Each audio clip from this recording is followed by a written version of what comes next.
Hello विद्यार्थियों, good morning. कल class लगी थी शनिवार को। उस दिन मैंने बता दिया था कि हड़प्पा सभ्यता में शिल्प उत्पादन के केंद्रों के जो साक्ष्य हैं वो क्या क्या हैं। मैंने प्रश्न भेज दिया था, मतलब पुरानी चीज़ों के माध्यम से, बनी हुई चीज़ों के माध्यम से, कूड़ा करकट से, अन्य चीज़ों से भी पता लगा सकते हैं कि यहाँ पर जो है कौन सा कार्य चल रहा है। आज हम ये देखेंगे कि हड़प्पा सभ्यता में शिल्प उत्पादन के केंद्रों के नाम, शिल्प उत्पादन के केंद्र कौन कौन से हैं, ठीक है, और उन केंद्रों पर क्या क्या कार्य होता है। कार्यों की मैंने सूची बना रखी है। इस सूची में से किसी भी एक शिल्प कार्य का आपको वर्णन करना है, बताना है कि वो शिल्प कार्य होता कैसे, ठीक है। 3 चीजें प्रश्न के अंदर: केंद्रों के नाम, शिल्प उत्पादन के कार्यों के नाम, और उनमें से किसी एक कार्य के बारे में बताना है कि वो कार्य होता कैसे है।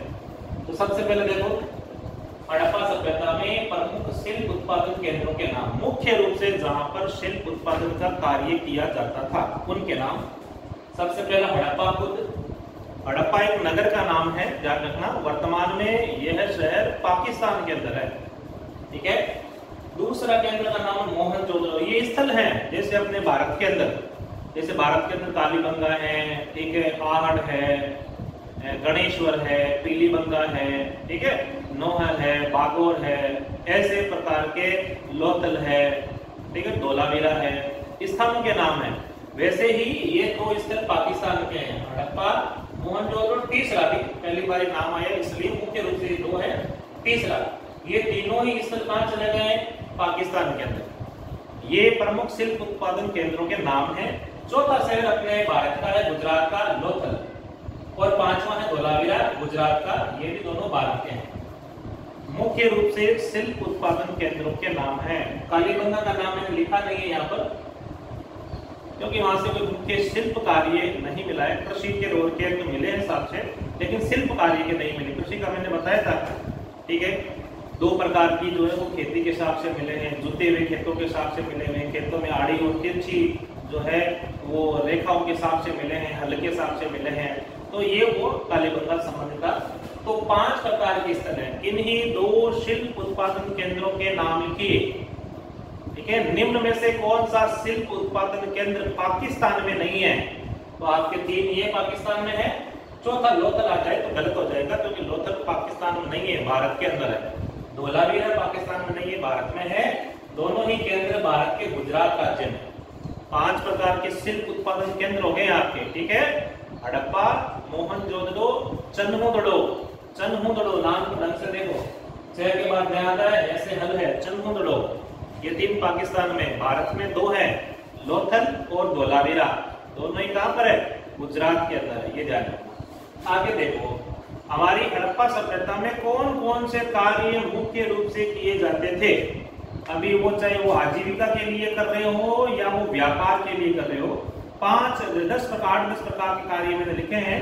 जैसे जीवन निर्वाह के लिए कार्य किए जाते हैं, कहते हैं, उसी प्रकार से लोगों ने या तो अपने जीवन निर्वाह के लिए कार्य किए, और जीवन निर्वाह होने के पश्चात में और अधिक मात्रा में वस्तुओं की अगर इम्पोर्टेंसी बढ़ गई तो वो उन वस्तुओं का लेन देन भी करने लगे और उनसे वो इनकम प्राप्त करते थे, पैसा प्राप्त करते थे। तो प्रमुख शिल्प कार्य कौन कौन से थे ये देखो। सबसे पहला शिल्प कार्य मन के बनाना, ठीक है। कानों के अंदर, ओर के अंदर पहनने वाले, गले के अंदर पहनने वाली जो मालाएं वगैरह होती है, महंगे महंगे पत्थरों को तराश करके, ठीक है, जो सीपियां होती है शंख की, जिसकी एक तरीके से उनके माध्यम से कई शेल कड़ी की हो सकती है, पत्थर, अन्य जो खनिजों जैसे पदार्थ में प्राप्त होते हैं, पत्थर प्राप्त होते हैं, उनको काट करके बनाया जाता है। तो पहला मुख्य कार्य कौन सा हो गया? मन के बनाना, ठीक है। मोतियों की माला बनाना एक तरीके से। आगे शंख की कटाई। हम देखो आजकल अंगूठियां पहनते हैं, अंगूठियों के अंदर बहुत प्रकार के नगीने वगैरह होते हैं। तो ये नगीने जिस सांचे के अंदर अभी हम पहन रहे हैं हमारे अंगूठियों के अंदर, एक्चुअली ये होते नहीं है ऐसे। इनकी क्या होती है? कटाई होती है, और फिर इनको एक सांचे में डाला जाता है। और उसके बाद में ये उपयोगी साबित होते हैं। जैसे कि आप कोई खनिज प्राप्त कर रहे हो, किसी खान से आपने मार्बल प्राप्त कर लिया है, ग्रेनाइट प्राप्त कर लिया है, तो वो तो एक बहुत बड़ा पत्थर का ढेला आता है। वैसा का वैसा हम अपने घरों की में जो है वो आंगन के अंदर थोड़ी लगाते हैं, उनको नहीं लगाते। उनकी क्या होती है, कटाई होती है, उनको एक शेप दिया जाता है, एक विशेष आकृति दी जाती है, तब जाकर के उसकी वैल्यू बढ़ती है। तो शंख की कटाई का जो कार्य है ये भी एक बहुत बड़ा शिल्प उत्पादन का मतलब कार्य था, क्योंकि शंखों की कटाई करने के पश्चात इन शंखों से क्या बनने वाले हैं, मन के बनने वाले हैं। ठीक है, शंखों के भी क्या बनते हैं, मन के बनते हैं। तीसरा है धातु कर्म। धातुएं तांबा है, लोहा है, ठीक है, सोना है, इनके भी विभिन्न प्रकार के कार्य वहां किए जाते थे। वो औजारों के रूप में काम हो सकते हैं या आभूषणों के रूप में काम हो सकते हैं, वो एक अलग बात है। चौथा कार्य था मुहर निर्माण। मुहर जानते हो, किताबों पर कॉपियों पर गुरुजी आके सील लगाते हैं कि लगाते हैं, जांच कार्य के लिए कॉपियां जाती है, सील लगाते हैं, उस सील को क्या बोलते हैं, मुहर बोलते हैं कि बोलते हैं। उसी प्रकार की उस समय की मुहर अलग हो सकती थी। आजकल तो अलग अलग विभागों के जो नाम होते हैं या विभागाध्यक्ष जो होता है, प्रमुख होता है, उसका नाम होता है, संस्था का नाम हो सकता है, फोन नंबर वगैरह हो सकते हैं, ये होते हैं। प्राचीन काल की मुहरों के अंदर किसी शासक का, राजा का नाम हो सकता है, ठीक है, या फिर किसी की आकृति हो सकती है। आकृति प्राचीन काल के अंदर जो है वो बैल की आकृति, गाय की आकृति, किसी राजा की आकृति हो सकती है, किसी पेड़ की आकृति हो सकती है। इस प्रकार की विभिन्न प्रकार की आकृतियां जो है उस मुहर पर छपती थी। पांचवा है बाट बनाना। बाट तोलने के लिए काम आता है। आपने देखा है सब्जी वगैरह लेने के लिए, मार्केट में सामान लेने के लिए आप जाते हो तो बाटों के माध्यम से उस वस्तु की तुलाई होती है। 100 ग्राम, 50 ग्राम, 500 ग्राम, 1 किलो, 2 किलो, 5 किलो के आपने बाट देखे। प्राचीन काल के अंदर बाट तोड़ने से अलग प्रकार के थे, ठीक है। वो बाट अनुपात के अंदर थे, जैसे 1, 2, 2 से 4, 4 से 8, 8 से 16, 16 से 32, 32 से 64, 64 से 128, कैसे करते करते ये बाट आगे बढ़ते थे। तो बाट का निर्माण करना, ठीक है, बाट बनाने का कार्य भी वहां पर किया जाता। बाट छेलकड़ी के पत्थर के भी बनते थे और बाट तांबे और लोहे के भी बनते थे, ध्यान रखना। छठा कार्य है उनका मूर्तियां बनाना। मूर्तियां आपने घरों के अंदर देखी नहीं देखी, जानवरों की, पशु पक्षियों की, मोर की, विभिन्न प्रकार की मूर्तियां आपने बहुत सारी शहीद फौजियों की देखी होगी गांव के अंदर बनी हुई, ठीक है। मूर्तियां आपने गांव के अंदर जो बेल होता है, गांव का मुख्य, ठीक है, उस बेल की मृत्यु हो जाती है तो कई गांव के अंदर चबूतरा बना करके उस बेल की मूर्ति उस पर रखते हैं। कई आपने चौराहे देखे होंगे जहाँ पर भीमराव अंबेडकर की, महात्मा गांधी की, ठीक है, इनकी मूर्तियां बनी हुई है। तो ये मूर्ति निर्माण का कार्य भी उस समय भी वहां किया था। हाँ, उस समय महात्मा गांधी अंबेडकर नहीं थे, ये हम मानते हैं। पशु पक्षियों की मूर्तियां उस समय एक विशेष चलन था, उनकी मूर्तियां ज्यादा बनती थी। आगे कार्य मृत भांड। मृत भांड, ठीक है, 2 अलग अलग शब्दों को साथ बना दिया, मृत भांड, ठीक है। मिट्टी के बर्तन। मृत भांड का मतलब क्या होता है, मिट्टी के बर्तन। मिट्टी के बर्तन अपने घरों के अंदर देखो बहुत सारे मिलेंगे आपको। दीपावली के दिन हम पूजा करते हैं तो एक दिया बड़ा होता है, फिर छोटे छोटे दिए होते हैं दीपावली के तौर पर, ठीक है। गर्मियों के दिनों में हम पानी पीते हैं तो मटकी रखते हैं। घर में 2-4 लोग ये तो छोटी मटकी होगी, ज्यादा लोग तो बड़ा मटका होता है। और उससे भी बड़ा मटका आपको अभी नहीं मिलेगा, लेकिन गांव के अंदर कई घर ऐसे हैं जिनके अंदर बड़े मटके मिलेंगे जिसकी आकृति लगभग इतनी होगी, ठीक है। अपने जो स्टील के वो तांबे के जो कलश आते हैं, क्या थे, कम से कम 40 से 50 कलश उस एक मटके में आ जाएंगे। उस बड़े मटके को बोलेंगे क्या, मूण। क्या बोलेंगे, मूण बोलेंगे। गांव के अंदर अभी भी आपको मूण मिल जाएगी, लेकिन शहर के किसी भी घर में 99.99% आपको ये मृत भांड मतलब ये मूण नहीं मिलेगा, क्योंकि ये रहे ही नहीं है। कुम्हार भी आजकल ऐसी बड़ी मटकियां मूण नहीं बनाते हैं, क्योंकि बड़ी मटकियां बिकती नहीं है।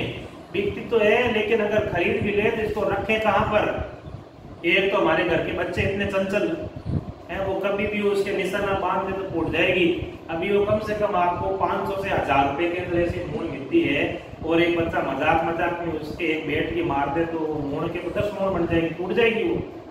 इसलिए बड़े शहरों के अंदर, बड़े शहरों के लाडनू शहर के अंदर भी आपको देखने को नहीं मिलेगी, लेकिन ग्रामीण अंचल के अंदर अभी भी आपको देखने को मिल जाएगी। मिट्टी के बर्तनों को शुद्ध हिंदी रूप में क्या बोलेंगे, मृत भांड, ठीक है। तो मिट्टी के बर्तन बनाने का कार्य भी वहां पर किया जाता था। घरों के अंदर भी और भी बहुत सारी चीजें थी। उस समय ये लोहे के स्टील के बर्तन उतने नहीं थे। ज्यादातर अधिकांश कार्यों के लिए मिट्टी के बर्तनों का ही उपयोग किया जाता था। ठीक है, सब्जी बनाने के लिए हो, चाहे वो आटे को गूंदने के लिए ना हम स्टील की परात वगैरह उपयोग में लेते हैं आजकल, लेकिन वो नहीं थी। गांव के अंदर आज भी आपको जो है वो मिट्टी की परात मिलेगी बनी हुई, बढ़िया, जो काली मिट्टी होती है उसको मजबूत आकार दे करके उससे बनाए जाते थे। ठीक है, गांव के अंदर जो महिलाएं जो है वो भिलौना करती है, घी निकालती है, उसमें वो मिट्टी के बर्तनों का ही प्रयोग करती है।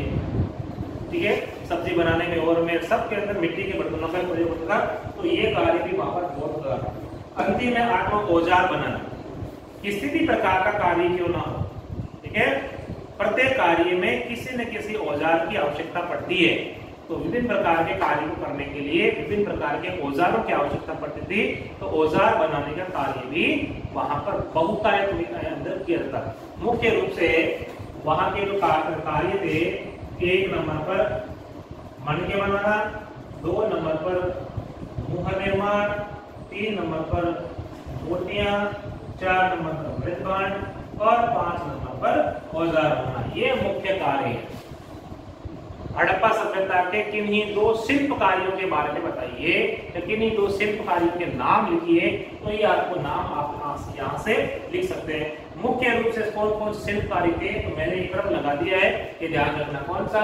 मनका बनाना, मुहर निर्माण, मूर्तियां, मृदभांड और औजार बनाना। ये 5 प्रकार के कार्य टोटल मैंने 8 लिखे, आपको कॉपी के अंदर 8 के 8 ही लिखने, ध्यान रखना। अभी इनमें से किसी भी एक का आपको थोड़ा सा संक्षेप में बताना है कि ये कार्य किया कैसे जाता है, किन किन चीजों से को मिलाकर के ये कार्य किया जाता है। तो हम सबसे इंपॉर्टेंट जो अपना कार्य है मनका बनना, इसी के बारे में जानेंगे कि मनका कैसे बनते हैं। मतलब ये जो संत वगैरह होते हैं इनको कैसे तराशा जाता है तरीके से। ये जो पत्थर आते हैं महत्वपूर्ण, ठीक है, जिनको हम नगीने बोलते हैं, नगीने हीरे बोलते हैं। आजकल इनकी साइज छोटी हो गई है। पहले इनके अंदर एक छेद करके इनकी मालाएं वगैरह बनाई जाती थी। महिलाएं कानों के अंदर कुंडल वगैरह जो है वो इनके पहनती थी, गले के अंदर इनको धारण करती, कमर पर इनको धारण करती, हाथों में इनको धारण करती, पैरों में इनको धारण करती, जहां मौका मिलता वहां धारण कर लेती है, क्योंकि वहां पर उस समय बहुतायत के अंदर आसानी से मिल जाता था और वैल्यू भी कम थी। आजकल इन नगीनों की, हीरो जवाहरातों की वैल्यू क्या है, बहुत बढ़ गई है। तो मन का निर्माण जो है वो कैसे किया जाता है, किन किन धातुओं से मिला करके, ये देखेंगे। तो मैंने हेडिंग लगाई है, मन का निर्माण कार्य जो है वो कैसे किया जाता है। कैसे किया जाता है, सामग्री क्या है इसकी, सामग्री के अंदर देखो चमकीले पत्थर, चमकीले खनिजों के खानों के माध्यम से भी मिलते हैं, ये ध्यान रखना। क्लियर है, किसी सड़क पर पड़े हुए, किसी जमीन के अंदर से नहीं मिल गए, खनन क्रिया के माध्यम से हमें ये पत्थर मिलते हैं। जैसे कि मैंने नाम लिख दिया स्फटिक, ये पत्थर है, ठीक है। मैंने नाम लिख दिया कार्नेलियन, कार्नेलियन, ठीक है। ये गहरे लाल और नीले रंग के चमकीले पत्थर होते हैं। इनको कटाई के माध्यम से एक शेप दिया जाता है और शेप देकर के उनके अंदर छिद्र करके और छोटे छोटे पत्थरों की जो है वो मालाएं बनाई जाती है। पत्थर तो बहुत प्रकार के होते हैं, ठीक है। पत्थर अपने नीमबी के अंदर पत्थर मिलता है, पत्थर एक जोधपुर में मिलता है, ठीक है। पत्थर एक मकराना के अंदर मिलता है, लेकिन सबकी वैल्यू कैसी है, अलग अलग है। तो जो निश्चित रूप से ज्यादा आकर्षक होगा, ज्यादा चमकीला होगा, उसकी चमक बहुत ज्यादा होगी, एक तरीके से उस पत्थर की वैल्यू बढ़ने वाली है। अभी एक आप ट्रैक्टर ट्रॉली भर के आप खाटू वाला या नीमबी का पत्थर ले रहे हैं, वो ट्रॉली जो है वो 3 से 4 हजार रुपए की आ जाएगी। वही पत्थर आप जोधपुर से ले, जोधपुरी पत्थर देखा ना, जिसको छीतर पत्थर बोलते हैं, घरों के बाहर तो टुकड़ी लगाई जाती है एक तरीके से, उसकी वैल्यू ज्यादा है। उससे भी ज्यादा वैल्यू आपको मिलेगी मकराना के पत्थर की, जो सफेद रंग का पत्थर आता है, मार्बल जिसको बोलते हैं। और मार्बल से ज्यादा वैल्यू किसकी मिल जाएगी आपको, ग्रेनाइट की मिल जाएगी।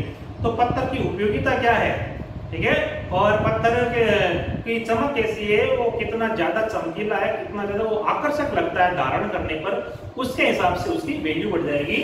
तो मन के निर्माण के लिए भी हम कोई खाटू वाला पत्थर, मोटा वाला गले में थोड़ी डालेंगे, डालेंगे तो कमर जुट जाएगी हमारी, वो कोई काम का नहीं है। छोटे छोटे चमकीले पत्थरों को तराश करके, उनकी कटाई करके, उनको धुलाई करके और उन्हें एक शेप दे देता और फिर उनके मन के बनाए जाते थे, ठीक है। या शेल खड़ी, ये भी दो प्रकार के, एक तो चमकीले पत्थर, एक शेलकड़ी। ये भी एक प्रकार का एक नरम मुलायम पत्थर होता है, ये ध्यान रखना, जिसके भी क्या बनते हैं, मनके बनते हैं।